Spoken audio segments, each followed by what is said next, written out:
Behind me நேயர்கள் அனைவருக்கும் வணக்கம். இன்னைக்கு முதலமைச்சர் ஜோசப் விஜய் அவர்கள் நடித்த ஜனநாயகன் படம் வெற்றிகரமாக ரிலீஸ் ஆயிடுச்சு. பல போராட்டங்களுக்கு அப்புறம் இந்த படம் ரிலீஸ் ஆயிருக்கு. ஏற்கனவே நெட்டில் இந்த படம் லீக் ஆச்சு. அப்படி இருந்தும் இன்னைக்கு படம் ஆஹா ஓஹோன்னு ரசிகர்கள் எல்லாம் கொண்டாடுறாங்க. ஏன் அமைச்சர்கள்லாம் படத்தை பார்த்து ஆனந்த கண்ணீர் வெடிக்கிறாங்க. வழக்கம் போல திருவிக நகர் எம்எல்ஏ பல்லவி அவர்கள் தன்னுடைய கை குழந்தையோட தியேட்டருக்கு வந்தாங்க. எல்லாரும் இந்த படத்துக்காக ஏங்கிக்கிட்டு இருந்தாங்க. படம் வருமா வருமானு காத்துக்கிட்டு இருந்தவங்களுக்கு ஒரு பெரிய விருந்து.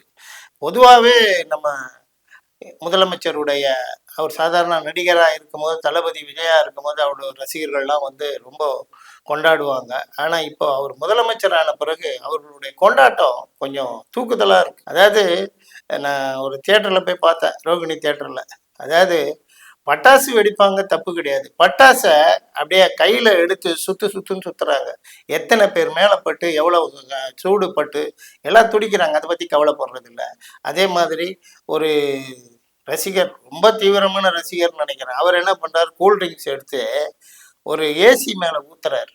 அதாவது அவங்க காவல்துறை அதிகாரி அவங்க மேலேயே ஊற்றினோன்னா அந்த மாதிரி டென்ஷன் ஆயிடுச்சு. இது எல்லாம் நான் எதுக்கு சொல்கிறோன்னா, உங்களுடைய தலைவர் நடிகர் தளபதி இப்போ சிஎம் ஆயிட்டார்.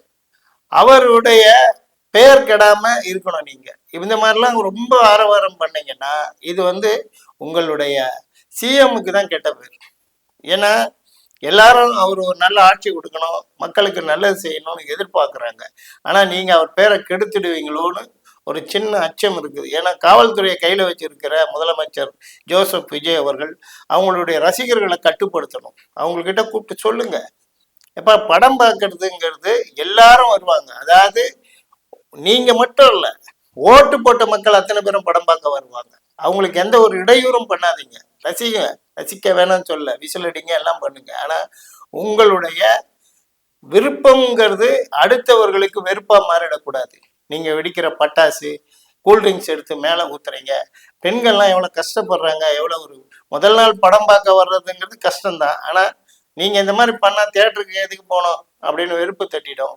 இதை கொஞ்சம் முதலமைச்சர் இதை கொஞ்சம் கண்ட்ரோலில் கொண்டு வந்தால் நல்லா இருக்கும். ஏன்னா அவருடைய ரசிகர்கள் ரொம்ப ஆட்டம் பெருசாக இருக்குது. ஆட்டத்தை கொஞ்சம் அடக்கி வச்சிங்கன்னா நீங்கள் தமிழ்நாட்டின் சிறந்த முதல்வர் ஆகிறதுக்கு ஒரு வழி கிடைக்கும், மக்களுடைய வாழ்த்தும் கிடைக்கும்.